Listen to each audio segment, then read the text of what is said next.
Hi viewers, இன்றைக்கி capsicum பொரியல் நம்ம எப்படி பண்ணலாங்கிறத செய்கிறேன் பாருங்கள்.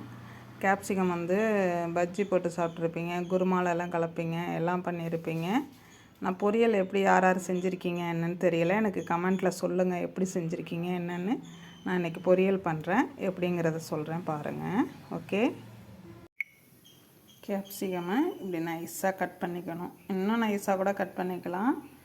இப்படி நல்லா நைஸாக கட் பண்ணிக்கணும். கட் பண்ணிக்கிட்டு பொரியல் பண்ண வேண்டியதாங்க. ரொம்ப சிம்பிளி டிஷ்ஷு, ரொம்ப ஹெல்த்தியான டிஷ்ஷு, விட்டமின்ஸ் அதிகம் உள்ள டிஷ்ஷு இது. அதை தாளிக்கிறதுக்கு தேவையான பொருள் கடுகு, வரமிளகாய், வெங்காயம், சின்ன வெங்காயம். வெங்காயம் நிறையவும் போடலாம், கம்மியாகவும் போடலாம். கருவேப்பிலை, கொத்தமல்லி போட்டுக்கலாங்க. நான் அதை ரெடி பண்ணலை. இதெல்லாம் போட்டு தாளித்து பொரியல் பண்ண வேண்டியதான்.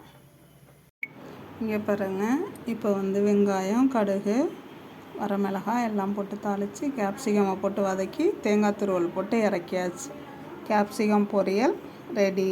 இப்படி தான் நான் செய்வேன். நீங்கள் எப்படி செய்வீங்கிறதுல கமெண்டில் சொல்லுங்கள்.